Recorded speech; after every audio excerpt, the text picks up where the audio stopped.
Hey guys, Marsingan here, bringing another Dragon Ball Z Dokkan Battle video, and so there has been some speculation going around that I thought I would talk about for today's video. As the title suggests, this would be Dokkan breaking an anniversary tradition that has been going on for, well, I guess 5 years if we include the 10th year. So if they don't do it, then the 5th year will be where we have changed things up a little bit. And that is the speculation that Demon King Piccolo and the physical Trunks as well, right? The two free-to-play units from the 10th anniversary.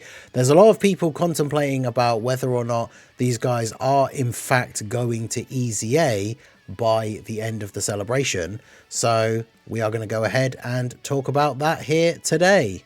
Just a quick one before we get into the main topic of the video here. I want to give a shout out to everyone who has been checking out the channel during the anniversary. We've been having a lot of new people come through the channel, and as you can see from the YouTube analytics, almost half the people watching these videos during the anniversary are not subscribed to the channel. So do go ahead and subscribe to the channel if you are new around here. We are getting so close to getting to 30,000 subscribers on the channel, which will be an awesome milestone to hit by the end of the anniversary. So if you've been enjoying the content and want all the future Dokkan content, not going to stop covering this game anytime soon, then do subscribe to the channel and yeah, enjoy the rest of the video. So Demon King Piccolo is the free-to-play LR for the anniversary. Every anniversary since the 5th anniversary, we have gotten a free-to-play unit that starts out at the beginning of the anniversary as a farmable SSR, and then at some point receives a TUR awakening and then an LR awakening. And then right before the anniversary is fully over, they receive an Extreme Z awakening as well. Now, if we switch over to the wiki view, we can see this theme started off with the 5th anniversary with the release of the STR Zamasu Goku. And I think for a lot of people, it was kind of a surprise that this guy came out, awakened all the way up into an LR, but then got an EZA immediately before the end of the celebration. And that is something that has been a controversial thing in Dokkan since EZAs became a thing, and the first ever unit to get an immediate EZA actually happened. Now, for a lot of units, it's free-to-play units, right? They end up getting an EZA straight away. And I've talked about this in the past, over the years. We've talked about it on the podcast with the boys.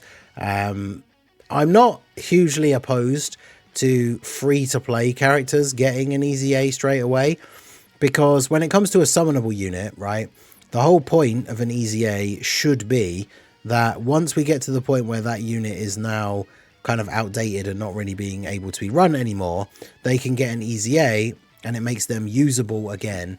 And so the unit that you've got in your box that you've summoned, you know, is now good, and you don't have to spend stones potentially summoning for a different new unit to go on one of your teams, because you can replace them with this unit that you've already got, right? So it's very free to play friendly, right? These characters getting EZAs, especially if they're characters you already have, obviously. When it comes to actual free to play farmable characters, if they give them an EZA straight away, then once they get to the point where they are outdated, then ideally the game just drops a new free-to-play unit, because it's a unit that you can get to fill that slot on the team without having to summon, right, and use any premium currency. You can just farm up a new unit. Now, that's not the perfect scenario, because, of course, let's say this guy, as a perfect example, he doesn't have any other units in the game. The only Zamasu brackets Goku is this character, right? So rather than giving him an EZA straight away, they could have given him an EZA like 2 years later or something like that, 2 to 3 years. And then he would have been usable on a team as a uniquely named character. Whereas, let's say they bring out a new free-to-play, maybe it's a base Zamasu, maybe it's a base Goku Black. It's still a character with a different name that is maybe taking up a slot on a team that you like conflict with somebody else that you want to use, especially if it's like a Rose or something like that, right? It would conflict. So this guy, especially uniquely named characters, them getting an EZA straight away is not necessarily a good thing, because then, you know, when are we ever going to see another Zamasu Goku, right? It's been 5 years since this guy's release, and we haven't seen another one in the game. But he was the start of the tradition, so like it, whether you like it or not, with the immediate EZAs, this is where this all started with the Zamasu Goku. And then, of course, the funny thing about this guy is that he wasn't even really that good. Like, even with his easy A, he wasn't particularly great. And unfortunately, I guess the finishing blow mechanic kind of plays a large role in that. But on his, like, juiced up, like, best turns, he could look kind of good. But yeah, he just was not particularly great, especially for the difficult content at the time. But then we went on to the 6th year anniversary with the UI Goku and Blue Evolution Vegeta. Obviously, the whole celebration themed around Reps of Universe 7.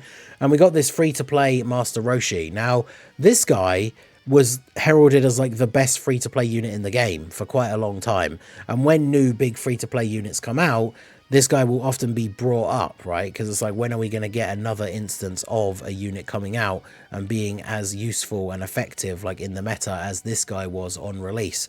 And funnily enough, despite releasing for the 6th anniversary, it feels like no other of the anniversary LRs has had the impact on the meta that this guy had. One of the big reasons is the revival. The revival was really easy to get. Considering his revival is literally 60% HP. Sorry, that's recovered with 60% HP. It was when there are 2 or more Turtle School allies on the team, and 50% or less HP. So many runs on things like Extreme Super Battle Road and stuff like that back in the day when those stages were still tough and doing the no item runs was still really challenging. Having this guy on the team could be an absolute trump card because you could get that revival. He could stun and seal on his 2 different super attacks, which was useful for like Super Battle Road. He had built-in dodge, so even in like difficult content, he was hitting relatively good numbers, had some decent defensive tech. So he was a really, really good release when he came out.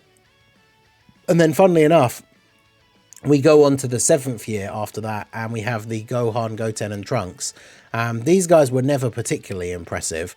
They required you to have like a Goku or a Vegeta, or ideally, if like, you'd need both to activate their full passive. But of course, you know, for the 7th year anniversary, we didn't have reversible exchange or anything like that. So these units massively suffered from being in the typical joined forces unit sort of box where they can't have all the categories of each of the characters. So they're not on that many characters. They're not on any of the family teams. And so these guys just on release were not particularly impressive. They didn't really have anything crazy going on. I guess the only real thing was they had an intro animation, which I guess was like the big thing of the 7th anniversary.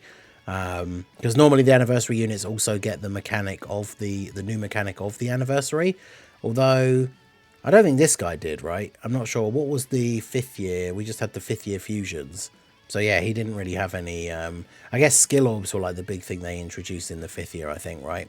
So, but this guy had the revival, which of course the Vegeta and Goku had. These guys had an intro animation. Then we had the 8th anniversary Babidi, who had a standby to standby into Majin Vegeta, because standby was introduced with the 8th anniversary characters. And like, he was an okay support unit. You could kind of use him on some of the teams at the time. He would very much rely on his high chance to dodge. But he could be an okay support unit. A lot of people were obviously not happy that they used the Majin Vegeta, the parts of his standby were kind of wasted on this free-to-play card instead of getting a new premium Majin Vegeta, but he was somewhat decent. And then, of course, we had the 9th year, the Sleepy Beerus, and he had the... well, I guess he has a standby as well, right? He had the target ability, which was the... It's not a standby. He starts off being unable to attack, but yeah, he has the target ability, which was the new mechanic released for the 9th anniversary. So this guy was the final one that we got, and much like every other one we mentioned, he got an easy A before the end of their anniversary. And you can see here, this is one of the reasons why a lot of people are worried about these units getting an easy A, is the date of the easy A. So the actual LR Awakening itself came out on the 11th, and then his easy A was available on the 22nd.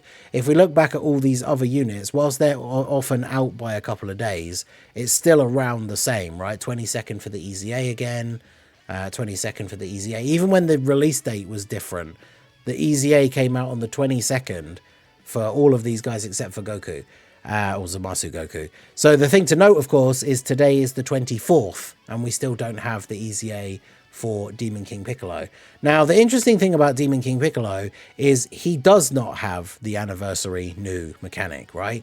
this guy has the ability to standby, which is the 8th anniversary mechanic, and then transform. So he standbys into this Elder Demon King Piccolo, and then we get the final transformation into the Youth Demon King Piccolo.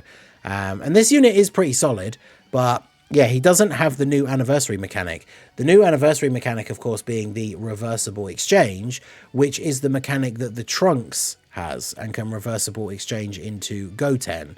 Now, when it comes to the free-to-play TUR, we know that they've been doing some stuff differently with some of these celebrations. I think someone mentioned on the stream today that they've mentioned in a previous stream that they've gotten feedback that people don't like the immediate EZAs. And we did see with the worldwide celebration the release of this Tech Paragus, who didn't get an EZA, which was, I think, very surprising, right? A lot of people at the time of the worldwide celebration expected this guy to get an EZA, and then they mentioned, I think it was in like the part 2 stream or nearer the end, mentioned that this guy was going to ECA in a future celebration instead of during the worldwide. They may have even said that at the beginning, and I think we just saw him in the data download and assumed he would EZA, but they told us during the worldwide celebration at some point that he wasn't going to EZA during that celebration. Now, that to me wouldn't necessarily mean anything for the anniversary itself, because the anniversary is always different, but that could mean that, you know, obviously I'm not saying this guy's going to EZA during the anniversary, because it doesn't really make sense for Paragus to get an EZA now, but it means that these units could potentially not be getting an EZA in the celebration that they're actually releasing in, and could be getting one in the future. Now, we talked about at the beginning how immediate EZAs can be bad for the longevity of these characters, right? Because once they age out, like, when are they going to do another Goten plus Trunks, unless it's a summonable version in Super Saiyan, which would be cool, and I'm sure a lot of people would be looking forward to. But the problem is, if these guys aren't going to EZA straight away, Demon King Piccolo is actually pretty good. I've been holding off on doing a showcase for him, because obviously I'm assuming that he is going to EZA, and I'm still link leveling mine. Is almost finished, but it's still in the process of link leveling mine. But yeah, like, Demon King Piccolo is pretty good, but this guy, like, this unit is not that great, especially when you think, like, with the starting Trunks version of the card, we get a little bit of stats, a little bit of damage reduction, but only on the first turn. He only gets attack when attacking. He gets stats with physical orbs only, so if you're not getting physical orbs, he doesn't get any of these abilities at all. So he's not really that great. And then once you can start exchanging with Goten on turn 4, Goten is the one you would then use if you can't get any physical orbs. But yeah, this unit is not that great. And when I originally read their details, my immediate takeaway was, oh, well, you know, they're not that great, but they're going to get an EZA before the end of the celebration. So at least there's that. But that means if they don't, they're just going to end up as an, unfortunately, like, disappointing free-to-play release. Whereas Demon King Piccolo, he can be pretty good as a support for, like, these extreme teams. He can definitely be very useful. Demonic Power, I know a lot of people picked up Glorio with their anniversary stone. Slug will come back at some point in a banner as we get through these next couple of months. The Daima, like, stuff, we're going to get buffs for Daima more and more. So, like, this guy could be really, really good as a support on some of these teams. He can hit pretty hard as well. Like, overall, he's just a very solid unit. So he doesn't necessarily need an EZA. So it probably wouldn't be the end of the world for him to not get one. But it feels like these guys are kind of just, like, dead on arrival, right, if they don't get an EZA, which is unfortunate. Because when it comes to free-to-play characters, these guys are basically just a damage-dealing unit, right? They're not providing any support. They're not providing any utility. You know, they don't have, like, a Ghost Usher with their fusion, like the AGL Vegito version of Goku. AGL Gogeta, sorry, version of Goku. So these guys, like, as a free-to-play, where they're not really offering anything to the team, except for mediocre damage and then mediocre defense, even with some of the restrictions that are placed on them. Like, why would you run these guys on any of the teams that they're on over summonable LRs and EZAs and stuff like that, right? So unfortunately for these guys, if they don't EZA, it's a big rip. These guys are probably never going to see any use outside of, I'll do the showcase for them. Once we find out whether they're going to EZA or not, we'll check these guys out in some events. But at least Demon King Piccolo will be fine. But if Goten and Trunks don't EZA, that would be a huge L for them. So let me know what you guys think down below in the comment section. Do you think they are going to break this anniversary tradition that has been going on for the last couple of years, where the free-to-play farmable LR EZAs before the end of the anniversary? Going into the anniversary, obviously I just assumed that the LR would EZA. I still hope that they will, but obviously it's not set in stone. And do you think they could end up just like the Paragus, where we're now waiting for a future celebration for them to EZA? So let me know what you guys think. Do you think they will EZA or not? Do you think it's a good idea for them to EZA or not? Let me know all your thoughts down below in the comment section. So that is going to be it for the video, guys. This has been the Master Ningen. Smash that like button, subscribe to the channel if you are new. Check out the links down below, and I will see you all again soon. Have a good one.